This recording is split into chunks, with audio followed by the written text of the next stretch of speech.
دلوقتي بقى في كاميرا بقى بتصور الاكل، وكمان بتبين ريحته. الريحه تحفه قوي يا جماعه. قوي قوي خطيرة.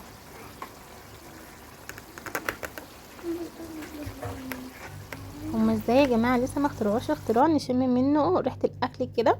ريحه الكفته دي عايزه اقول لكم كانت تحفه جدا، كان نفسي كلكم بجد تشموا ريحتها. الكفته دي كانت قلبه ريحه البيت حرفيا.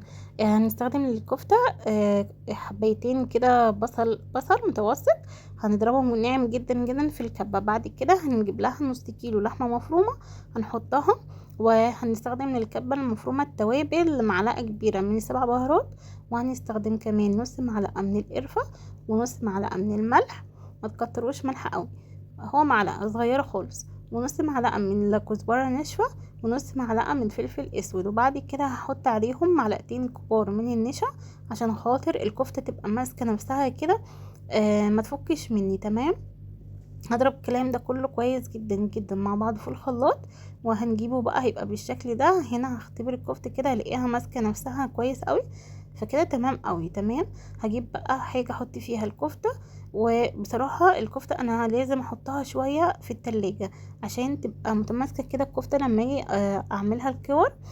احنا هنعمل مع بعض كفته داوود باشا، بجد خطيره خطيره يا جماعه، تحفه. اكلتنا المفضله بصراحه مع المكرونه الاسباجيتي، خطيره حلوه قوي. هنا بقى خلاص كده شكلت حطيت الكفتة في بولة وحطها بقى في التلاجة تسقع شوية. هنا بقى لما سقعت طلعتها، وهبتدي كده اشكلها كور صغننة. ويا ريت يا ريت على قد ما نقدر نعملها كور متساوية، تكون كل واحدة قد بعضها. تمام. بس كده انا شكلت معاكم حبة، وبعد كده هخلصها كلها. هخلصها بقى كلها بالشكل ده. ما شاء الله عملت لي كميه محترمه بصراحه، احنا اتغدينا منها وفاض كمان.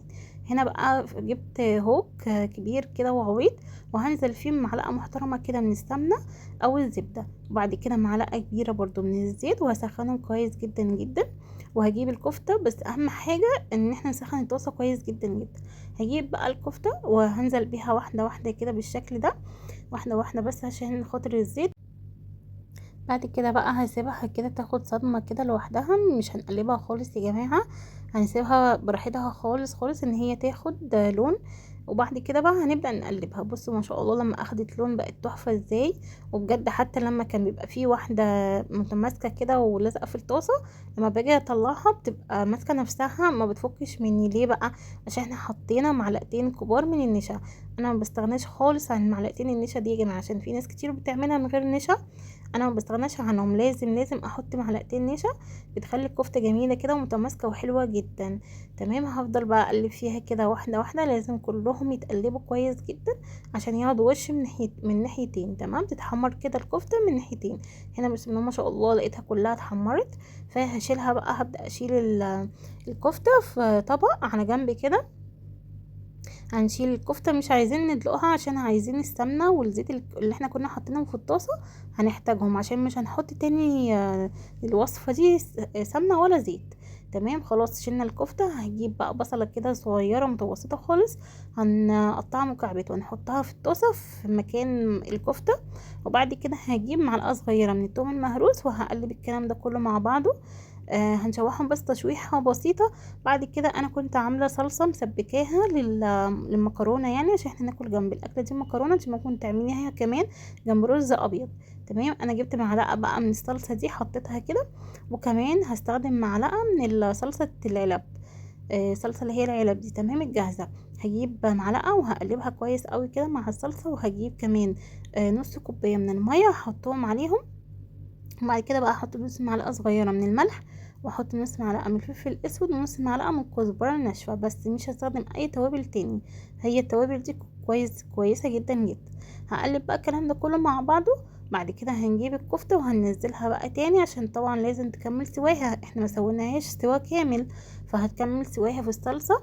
هنغطي عليها ونسيبها بقى ايه تبقبق كده مع بعضها. وتحفة تحفة يا جماعة، والله ريحتها تحفة. هنا كانت خلاص استوت، شايفين، وشربت الصوص بتاعها. كان طعمها تحفة، وكان ريحتها قلب البيت حرفيا، حلوة قوي قوي يعني، اكلة كده تحفة. طبعا احنا من عشاق المكرونة الاسباجيتي، فهطلع كده لكل واحد الطبق بتاعه، واحط لكل واحد 6 كور، واللي عايز بقى يبقى يزود بس. فكانت اكلة خطيرة، يا رب تجربوها وتعجبكم وتقولوا رأيكم في الكومنتات.